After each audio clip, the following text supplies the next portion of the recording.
रसिक श्रोते हो, समस्त रामभक्तांना विनम्र अभिवादन करून बौद्ध रामकथेचा या संपादक बाळासाहेब बेडवे लिखित ग्रंथाचे अभिवाचन करतायत प्राध्यापक दीपक शांताबाई दत्तात्रय निकते. श्रोते हो, आज आपण 17व्या भागाला सुरुवात करीत आहोत.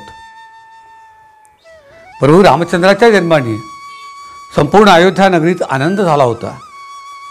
श्रीराम दशरथाचे नव्हे तर विश्वाचे एक प्राक्तन होते.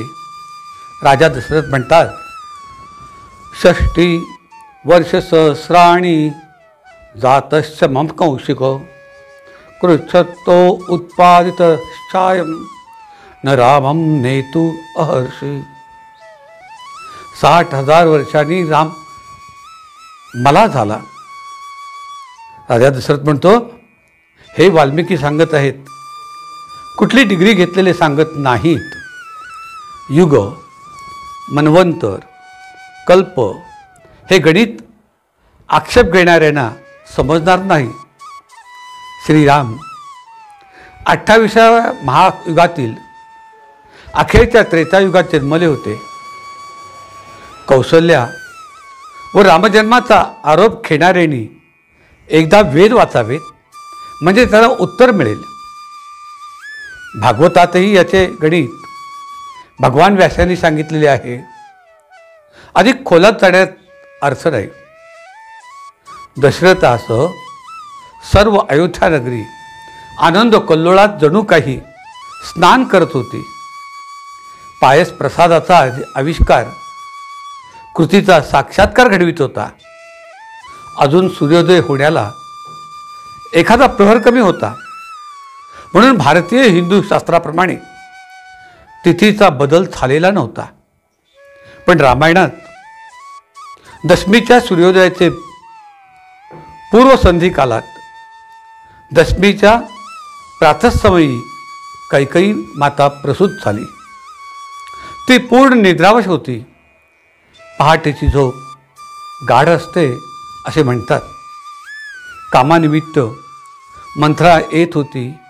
तिने आपल्या राणीच्या पुढ्यात गोजीरवाणं बाळ बघितलं आणि राणीला पुकार केला, माता कैकेयी, माता राणीसाहेब, उठा उठा, आपण प्रसूत झाला आहात, उठा.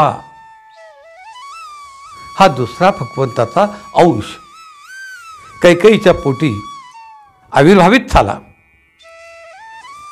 पुष्य नक्षत्र, मीन लग्न. मंत्र्याने राजमालात बातमी पसरवली. शेवटी हे वृत्त दशरथापर्यंत पोहोचले. तिच्या मालावर सनई चौघड्यांचे आवाज घुमू लागले. भरताच्या जन्माचे सर्वत्र स्वागत झाले. भाग्य उथळ झाले की ते मर्यादा ओसांडत असते.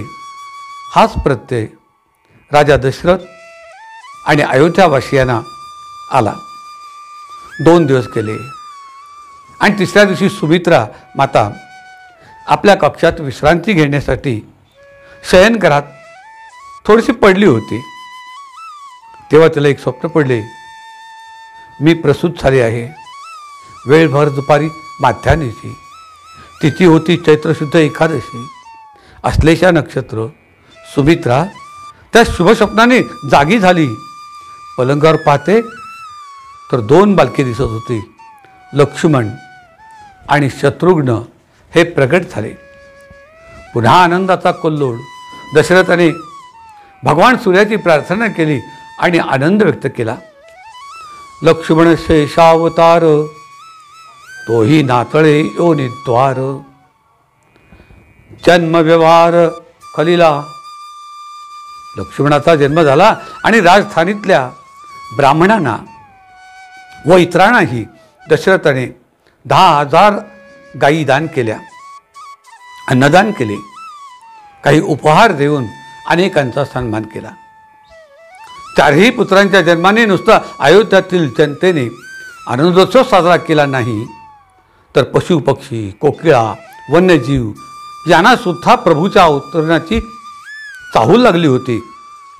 कारण राक्षसाच्या त्रासाला हे सुद्धा कंटाळले होते. आता आपला संरक्षण करता आला यावर त्यांचा विश्वास होता. ऋषी देवगणसुद्धा आनंदित झाले. पण रावणाच्या बंदीखान्यात ते असल्याने त्यांना आनंद व्यक्त करता येत नव्हता. जय श्रीराम.